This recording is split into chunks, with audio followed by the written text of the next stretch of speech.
I had a conversation with one of my friends earlier this week. Should you try to co-found a company together with your friends, or should you try and go about it as a solo founder? So this is probably a common question that a lot of you guys have when trying to start your idea or your startup. Hi, this is Adam from Butter, and this is a slice of butter where we talk about the experiences and challenges of building a startup.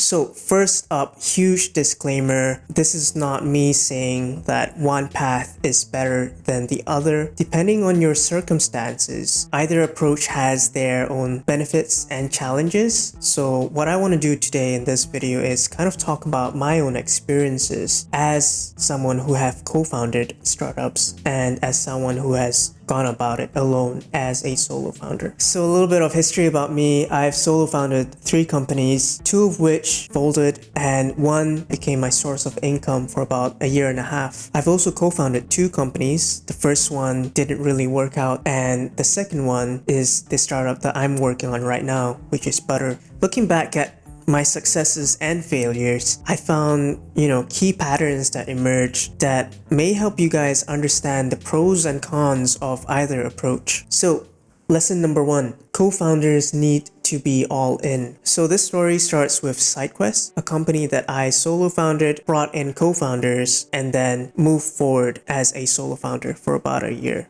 So when I started SideQuest, I was very inexperienced. I was about 22 years old, going to 23. So I decided to rope in 2 of my buddies to help me with that project. Basically, we had a lot of fun collaborating, ideating, brainstorming, and even pitching to investors in Kuala Lumpur that was, going to give us some seed money in order to start this project. Now, at the time, any investment sounds like a huge opportunity, but it's also a huge responsibility. Now, bear in mind, none of us had any experience building startups, and we were just getting our feet wet. And the seed investment really made it clear to us that this wasn't just some fun project.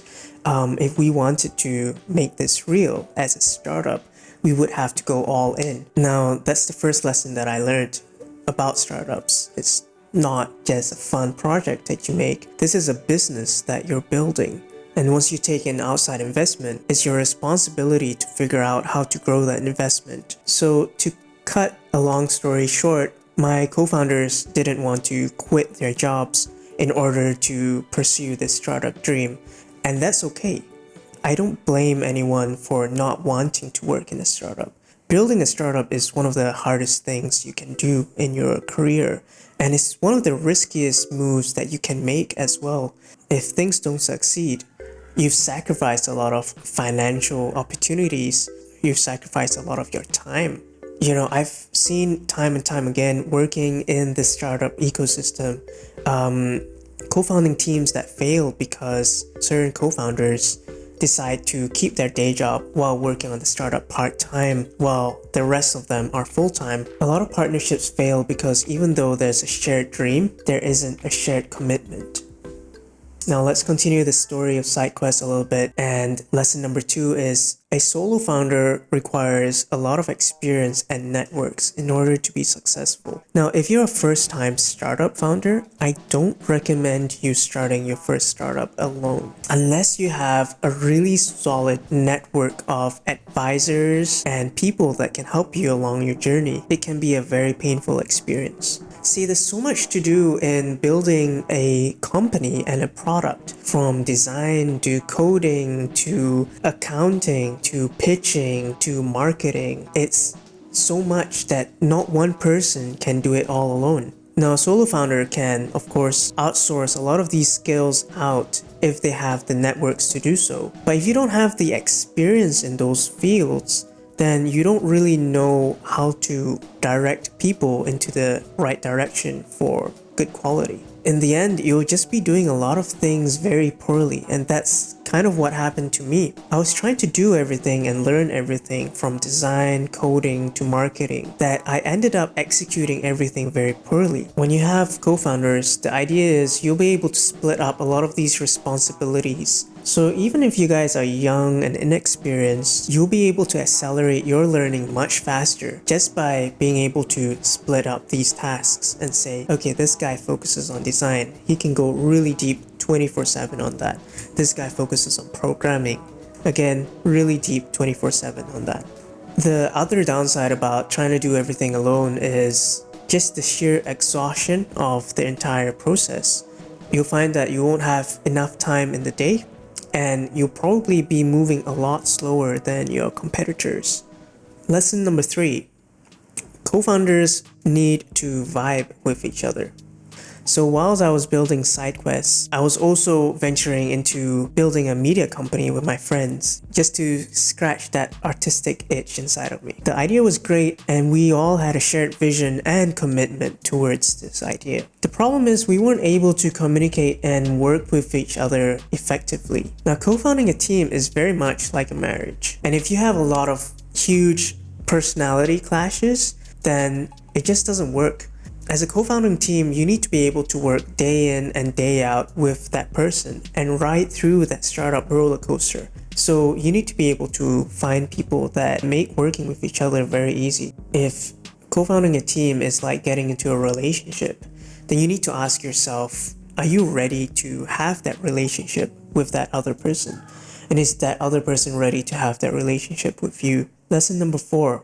As a solo founder, you'll face the bad times alone. So fast forwarding a little bit, after SideQuest and Around the Block, I kind of took a 2-year break from startups itself. But in 2018, I had that startup itch and decided to go all in again as a solo founder. This time, I wanted to build a checkout system that was super simple. You just share the URL and people would be able to pay online, and we would have an order management system and everything. So it was called Order Utan. So this time I was a bit older, I was a bit wiser, and I was able to hire and grow my team of designers, engineers, and marketing people. Because my previous experience, I was able to also show them the ropes and lead them. So we ended up being a team of 5 with a shared vision and a shared commitment.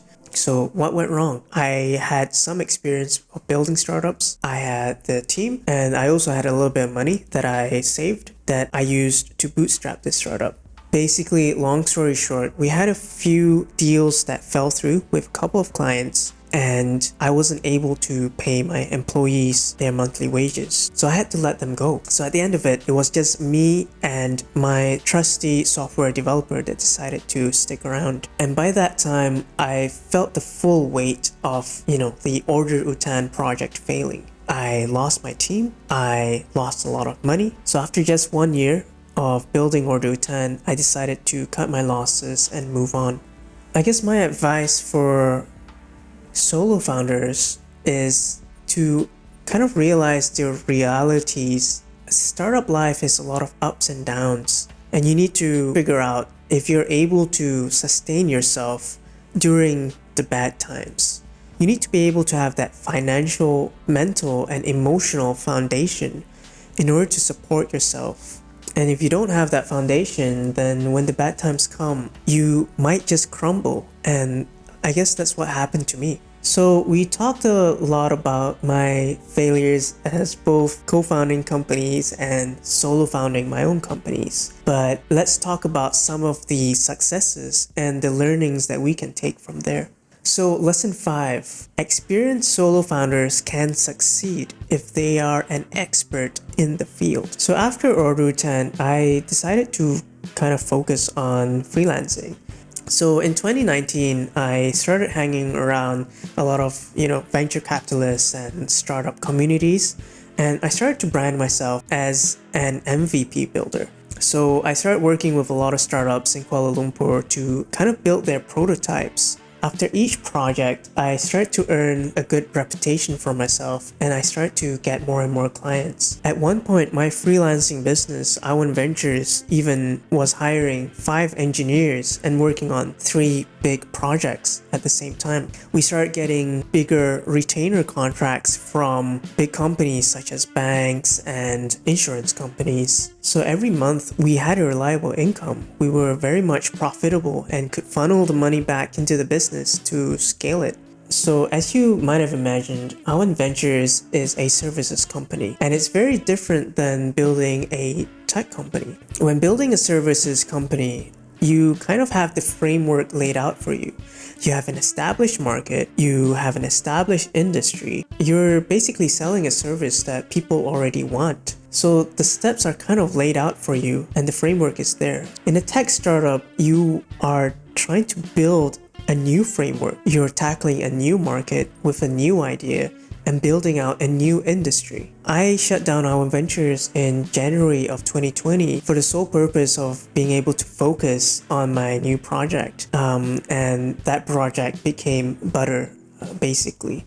And this segues into my next lesson. Lesson number 6. When co-founders click, it feels like magic. So finally, we get to talk about the thing that I'm working on right now, which is Butter, which I co-founded with my 2 co-founders, Jacob and Chris. I first met Jacob and Chris through a project that they were making called Streamcrux, and they outsourced their development to I1 Ventures. Through Streamcrux, we built a really good friendship and a really good working relationship with each other. As entrepreneurs, we had all founded our own companies before with varying successes. So we sort of knew how to navigate the chaotic startup world. In short, we clicked really well when we worked on Streamcrux. So when the Streamcrux project folded, we decided to co-found a new company together as the 3 of us. And that company became Butter. Now, I wanted to dive down a little bit deeper on what I think makes a good co-founding team. The first is to be able to play off each other's strengths. As a co-founding team, we all had different and unique expertise and experience in all the different areas that are important in tech. And we each had success in our own fields, so we had a lot of trust and respect for each other. The second is to have a good working relationship with each other. And this means building a strong connection and a strong friendship. Now, there's a reason why a lot of investors say that the best co-founding teams have had a lot of history with each other. In a startup, there will be disagreements, there will be hard times. As a co-founding team, you need to be able to stick and support each other through the highs and lows of the startup experience. And the third and final thing is communication. You need to be able to learn how to laugh with each other, joke around, but you also need to be able to learn how to have difficult conversations and challenge each other without confronting each other. Building a startup is very difficult and challenging, and working with people that makes work fun can really help you with this process. Now, I believe if you have the right combination of these 3 factors, then you probably have a solid co-founding team that is geared for success. Now, throughout this video, I've brought you through basically my entire startup career, from when I started my first startup, SideQuest, to my current startup, Butter. Hopefully through this video, there's several learnings and nuggets that you can take that can help you with your startup journey. With the right people, co-founding a startup will massively accelerate your progress. There's so much deep knowledge that needs to be learned while building a startup, and having co-founders that have your back can really lessen the challenges and difficulties of building a startup.